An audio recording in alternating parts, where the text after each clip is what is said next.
Olá pessoal, bom dia. Com você, Gilmar Dias, professor de Química, agora com uma aulinha para o primeiro ano do ensino médio, tá?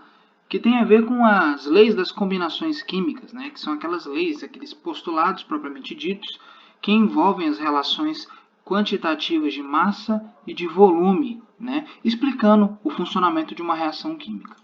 Então, pessoal, é importante deixar claro o seguinte, que essas leis das combinações, elas envolvem as leis ponderais, que são aquelas voltadas para a massa das substâncias envolvidas, e as leis volumétricas, que relacionam o volume dessas mesmas substâncias. Então, para a gente poder dar início, né, a toda essa estruturação do que trabalha as leis ponderais, que é o nosso objetivo principal, nós temos que entender um pouquinho do conceito, da definição de uma reação química. A partir do momento que a matéria, ela, por meio de uma quantidade significativa de energia, ela sofre uma transformação, os conceitos de reação química começam a aparecer. Então, reação química é uma transformação.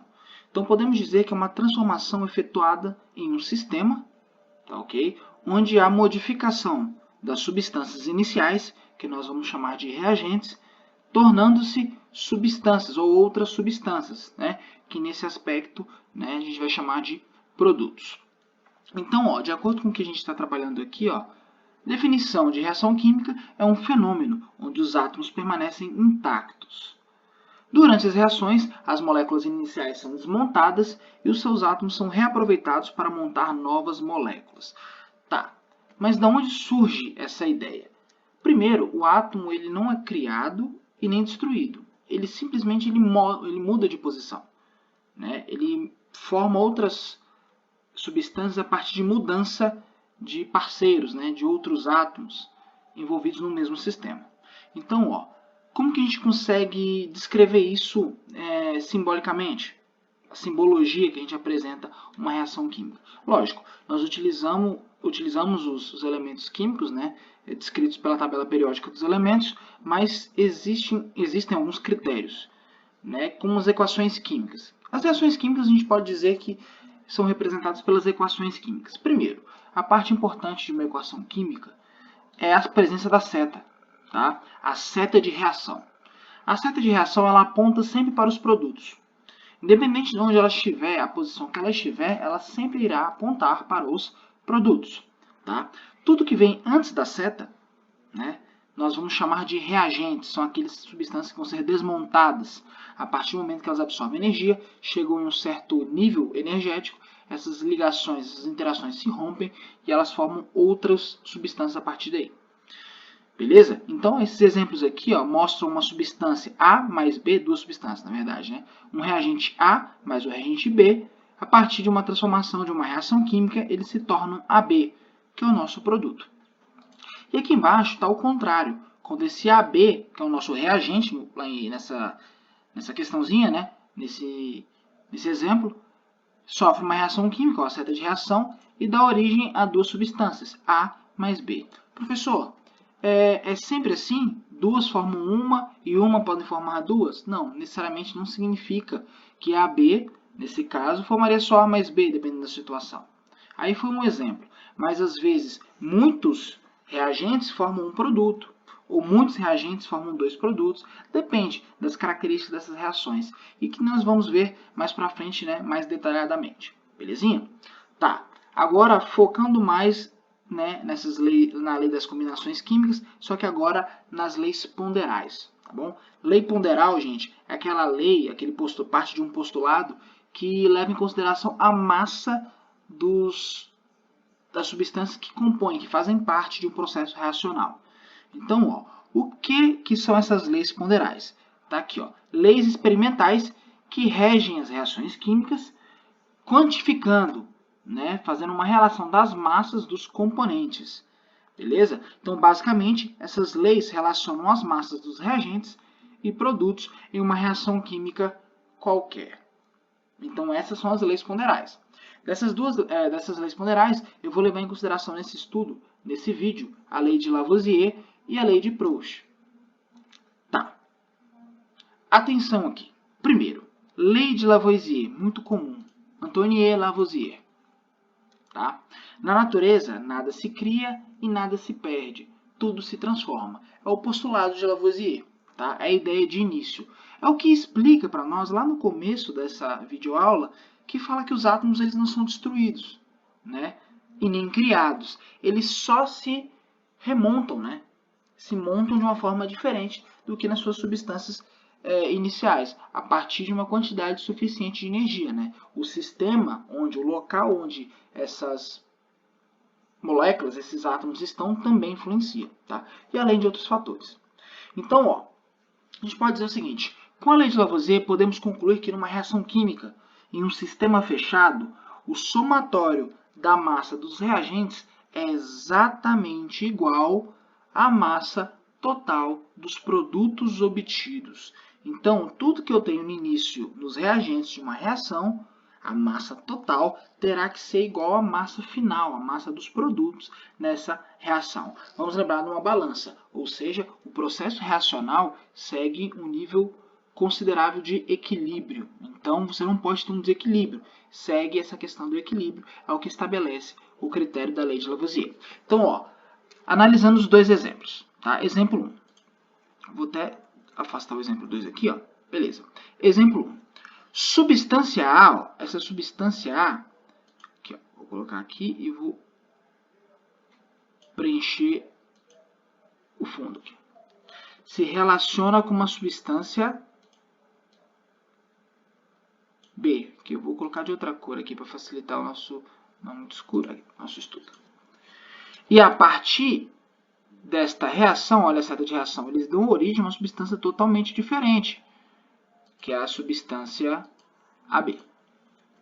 Então, ó, se eu tenho 25 gramas de A, eu não sei a quantidade de B utilizada na reação, eu sei que eu consigo obter quanto de produto? 75 gramas.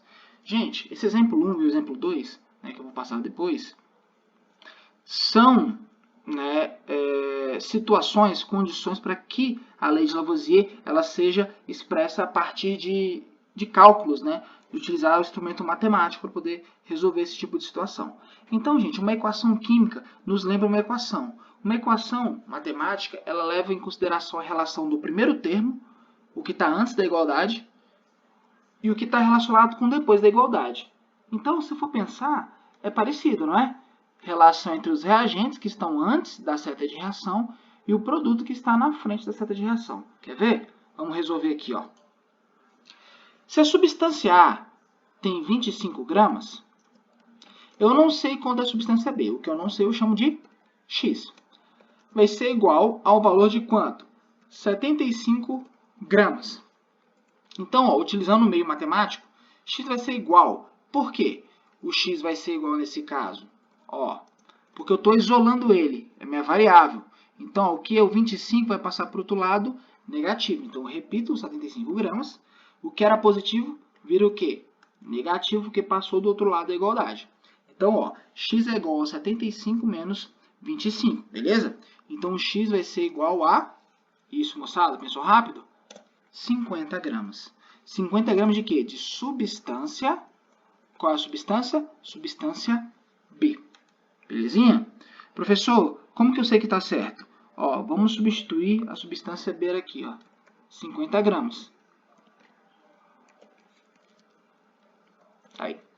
Olha, a soma dos reagentes tem que ser igual à soma total dos produtos. O meu produto total tem 75 gramas.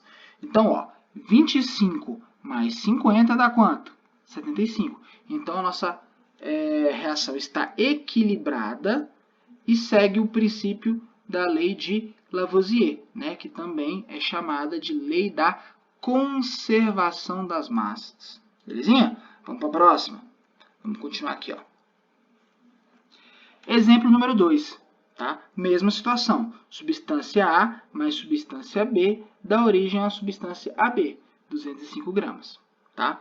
Eu não sei o valor de A, então o que eu faço? Ó, repito o processo. X é o que eu não sei, ó. X mais quanto de B? 100 gramas de B é igual a 205 gramas de substância AB, que é o nosso produto. Então, ó, X vai ser o quê? Vai ser 205, que está do outro lado da igualdade, o que era positivo passa do outro lado, negativo. Então, ó, 205 gramas menos 100 gramas. Então, x vai ser igual a, isso mesmo, gente, 105 gramas de quê? De substância A. Tá vendo, gente? Moleza, né? São os critérios que a gente está apresentando agora. Continuando, eu vou inserir aqui para vocês o postulado de Proust, tá? Que é uma outra lei ponderal.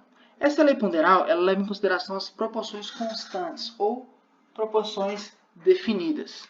Fala o seguinte: se uma reação acontecer mais de uma vez, né, ou o processo ele for contínuo, a relação entre os reagentes e os produtos será, né, formada a partir de uma proporção constante em massa.